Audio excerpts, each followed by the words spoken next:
stuff. Well, I have been. I actually show you some stuff that I have. Two different things. Alright, you ready? Yeah. Alright, Mr. Tony, this meeting is basically just seeing if we can identify some of the gaps between the standard that you're wanting to teach and exactly what the students are showing in the assessments that you got, that you give them. In How terms they of that performed. nature. Yeah, how they performed versus what they need to know. So, right now, what specific standard are y'all focusing on? For, well, in two different ones, I was gonna show you some stuff for world geography and then stuff that we looked at for economics. So I'll show you one that's current, and then I show you one that, the economics and what we did to, how I addressed it when I went with economics. And I got the you. classes over. So currently for economics, we're looking at, it's geography 13A. So when you look at 13A, and I got it, so we have it exactly. But it's interpreting maps and explaining division of land, including man-made or natural borders, into separate political units such as cities, states, or countries. So the way we teach geography now is regional. And so we'll cover 13A multiple times throughout the year. And so what we do is when we first look at, like if you start with North America, you'll ask about North America and being able to read those maps that are North American maps, where countries are, or just states or that county maps. And what you do is you kind of look at, when you make your test, in DMAC especially, it'll show you the SE. So when I look for, okay, I'm gonna cover 13A, 13B, which are similar, they're just interpreting maps. And then I'll look at, I'll pull that up, see which questions go with it, and they'll have multiple times. If it's a SE that's like a big one that we use a lot, there'll be multiple questions. It'll be like anywhere from 4 to 5, 6, 7 questions that kind of go with that. And what you're hoping is each time you put one that the kid might recognize with what we're covering in class. So if we have a lecture or a project or whatever, we'll use these map books too. That covers that. It may not say it's 13A, but you being able to interpret a map and read a map and answer questions out of it, that's how we have it. So to see how they do on that is when you give them the test, you talk to them throughout the year, and you kind of, and for other schools, we'd put the TEAC up there. This is what we're covering today, and so they know exactly. Right. And some schools have that, and it works well, and some doesn't.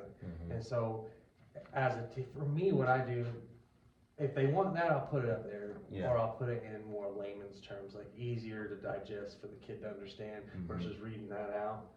But some, if it's a lower school that's struggling with their STAR, they want it out on the board. So we would do, like in Victoria, we do we will, I will statement. We will be covering this TEAC. So we will be interpreting maps today in Europe or wherever we were. And then and I will be able to read this map and tell you about different countries based off the information of that map. So what I do is, like in my lecture or whatever, we're gonna cover something, it might not be that we read that out, but we just kind of talk about it, and they should be able to grasp that. Interpret it their way. Now, when you create your lesson plans, are you starting from you what work needs backwards. to be known, work backwards? It's back, So so the tests are already created, yes. and we're going back to what we need to get. What is that called? Backwards, there's a term for it. I don't know. I forget the proper term, but that's something you'll know with your master's degree, the proper terminology. But yeah, it's backwards planning. So you start with your test, here's where we're gonna get to.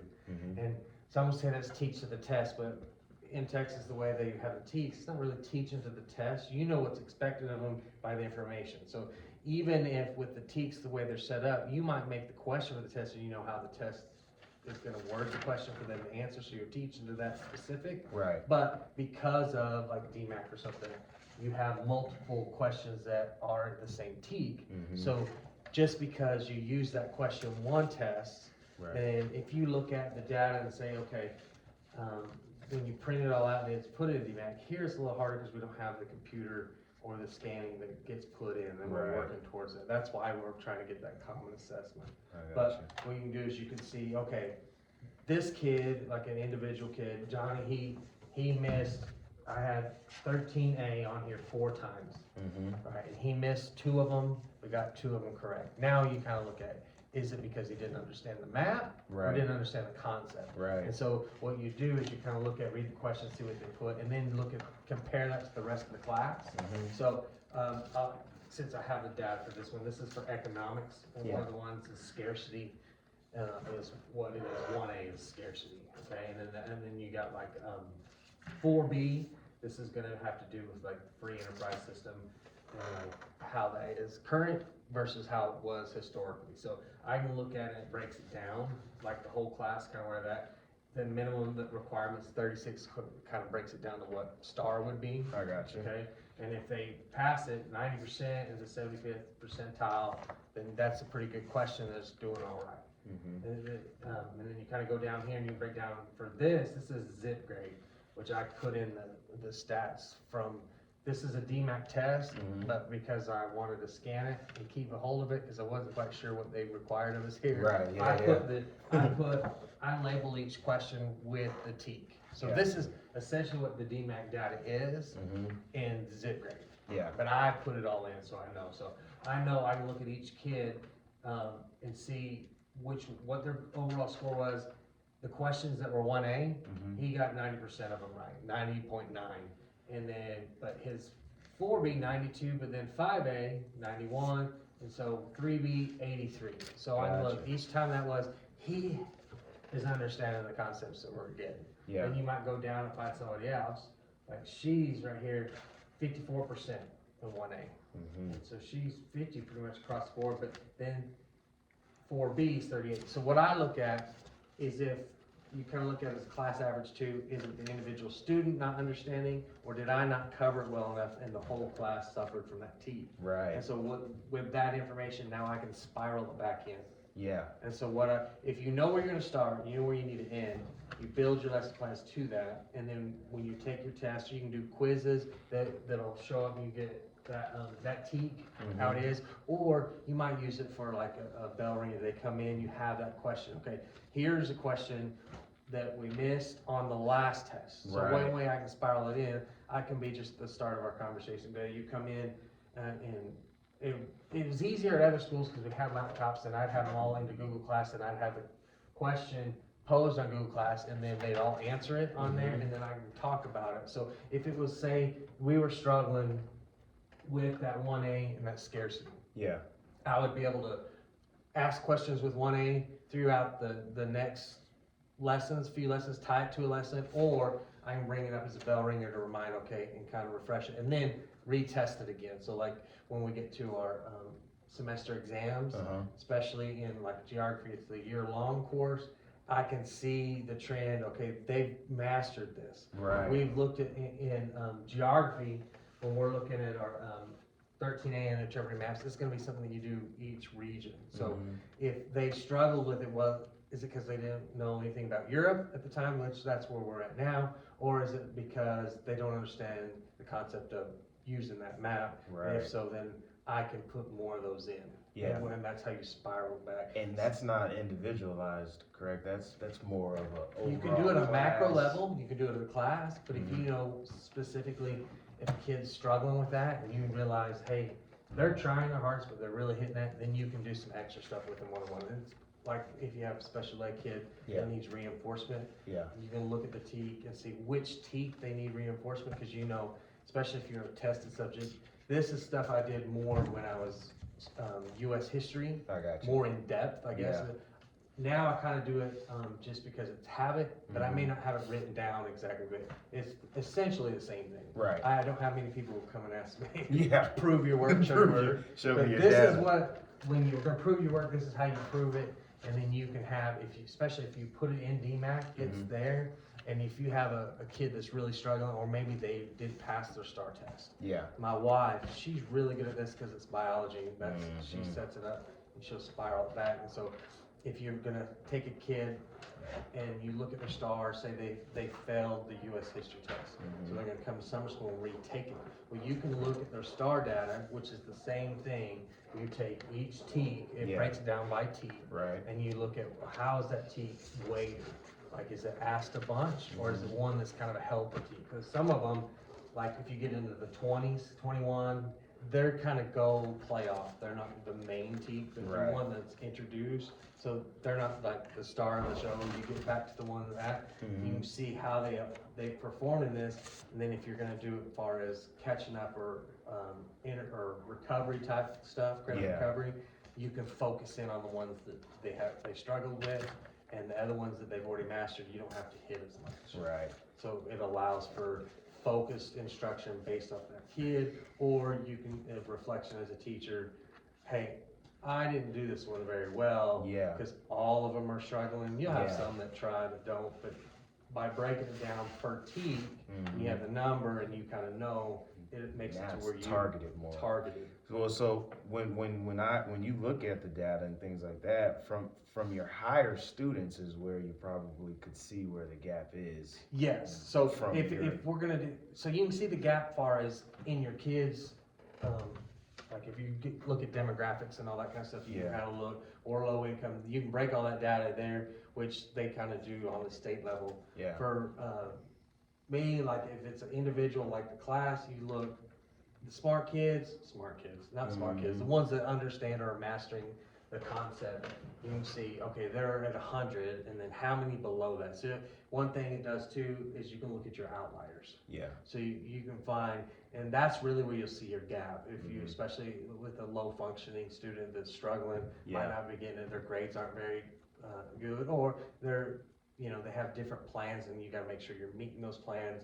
And if you do, you can see the gap and you can raise it. So like I was saying, individual, you know that student's struggling with that because these other kids have mastered it. Well, if you have a classroom of 30 people and Mhm.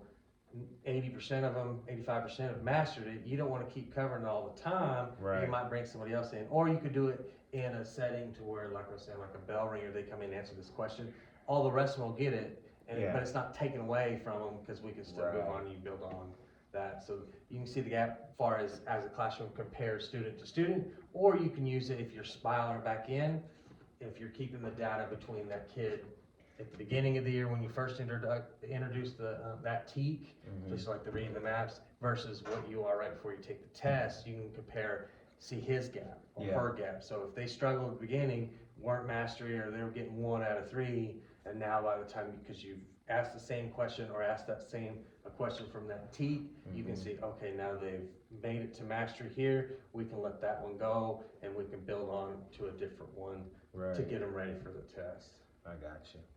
And that's good. So when I'm looking at the data from DMAC and I kind of figure out the highest leverage of misconception to fix, does that then put off my next unit that I mean, are you They on them? can, Are you on them? it depends.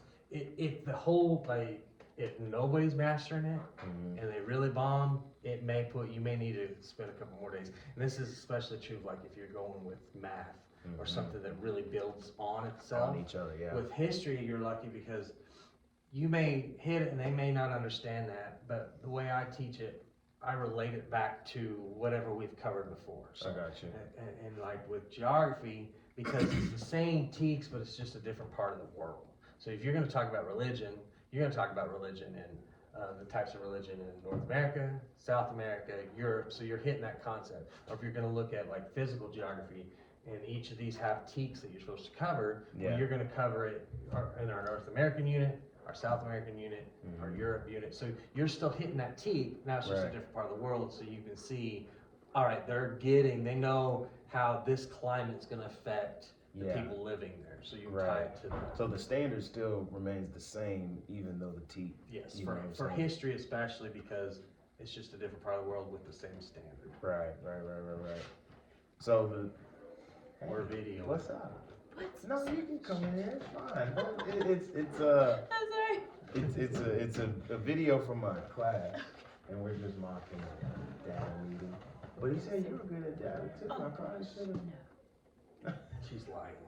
I just don't She's be on she's video. had the same I've had the same administration process. and the same Oh, school so district. where so it was- where it it was was- pushed pretty heavy, and we'd have weekly PLC meetings, and then you'd scan in, and some of it was a gotcha, like, hey, your kids are struggling right here, this is where, and then to get you as a teacher, and then some of it is, they use it correctly, it's like, hey, it's not trying to get you as a teacher, it's for us to be able to look together, are we presenting the information Right.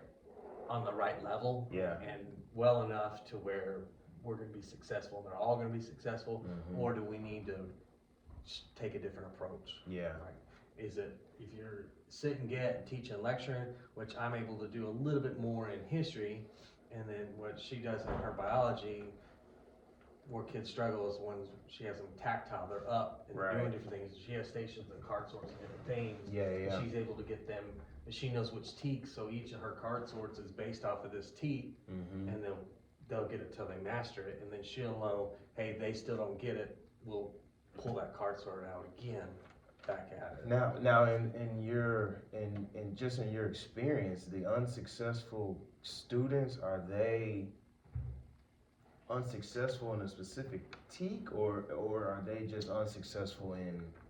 It's not really a teak, broad it's a broad, scheme of broad sense. So The then- teak itself, the concepts, they're all pretty spot on, because a lot of it's like, if you know a subject, they're kind of common sense, I guess, as an educator. Right. When you read the teak, you're like, well, of course they need to know that. Yeah, And yeah. then there's some of them that you wanna hit information from a different, era or whatever that you know, like, I think the kids could benefit from this, but it's not a teak Mm-hmm. per se, or it's only covered small, and that's where the weight of the teak is, so. Yeah. And you look at the way the states have set it up, so they don't need to know that as much, and if you're in a tested subject, you only have so many times you see them before they have to take the test, and Right. you want them to perform well on the test, so there's some things you gotta leave out. Yeah. I know one of the ways when we were first really introduced to looking and dissecting data was when we were at Post, and this is before in the course, and that principle, we have to do spreadsheets and show all of our grade book was teak.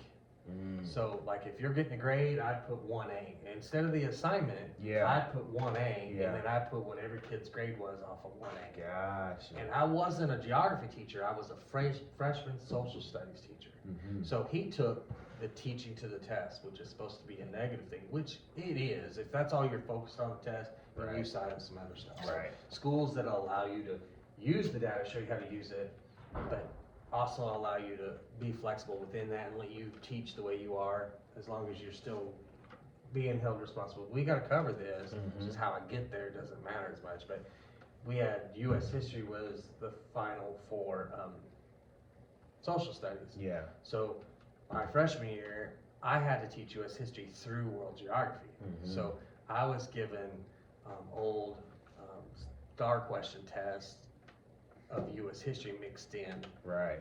not necessarily my geography. And then sophomores, world history, it's not really world history, Yeah. it's 10th grade, and you use it in the lens of US history. So that way when they got to their star, US, it's basically a review and they all successful. But then they don't get the full of geography. Right. And I would Full get in understanding trouble of it, yeah. from him because he'd look at my data or whatever, and we had a MySatori, it was a computer program that you could see, and so you would repeat. Well, if you repeat the same question over and Mhm. over, and you do it for 3 years before they take it, of course they're gonna get it right, They're because gonna they get have it memorized. Yeah. And so he was kind of very analytical, mathematical. He wouldn't do well like this, he would Yeah. do well with his spreadsheet and this. Right. And that's what yeah. he Telling you what looked it at. is. So he took it to an extreme. Which has some merit to it as far as like Yeah. the teak and because It now does. you can specifically name the misconception, like Yes, and you can see the gaps too, Yeah, I between, can because see. you've asked it multiple times. Right. Is it me as a teacher not covering it, or is it this student's not getting it? Why Mhm. aren't they getting it? Are they not paying attention? Yeah. Are they absent all the time? There's Yeah. multiple things getting it there, so if you've asked that teak over and over and you use it, and like teaching the test is not necessarily a bad thing, it's bad because you need to be able to cover everything, there's more to us than just our test. yeah. But, and that's where the state's kind of learning, you gotta Mhm. go with what is expected of you, but even if you're kind of handcuffed to this data, you can take that data and use it to be beneficial and tie it to your style of teaching. Yeah. Because it's basically, it's a tool to tell you where that student's at. Some kids, I know I've had, that if they know the star doesn't count for them, Mhm. especially if it's a special ed kid and they're Yeah. gonna pass no matter, they're not gonna try. Yeah. And I know they've tried during football season because they had to pass. You gotta, yeah. So I knew Same. at least during then, I can they get 'em. got those teaks. Yeah. But past that, now it's a matter of just getting them, Yeah. you know, so So- I know one, I was like, please, just try on Just your try, thing. He's like, yeah. Coach, it doesn't count. No. And I said, come on. They know too much. is And what, it is. yeah, yeah, please, just try. If you Yeah. try, you'll pass. Hadn't passed ever. All right. He He did. ain't trying. So my numbers at the year, I was Yeah. like, dang it. Yeah, first. So like when you're here, obviously here we don't necessarily do data-driven instruction, but do you still? We do, it's just not, we don't have to report it and have it down.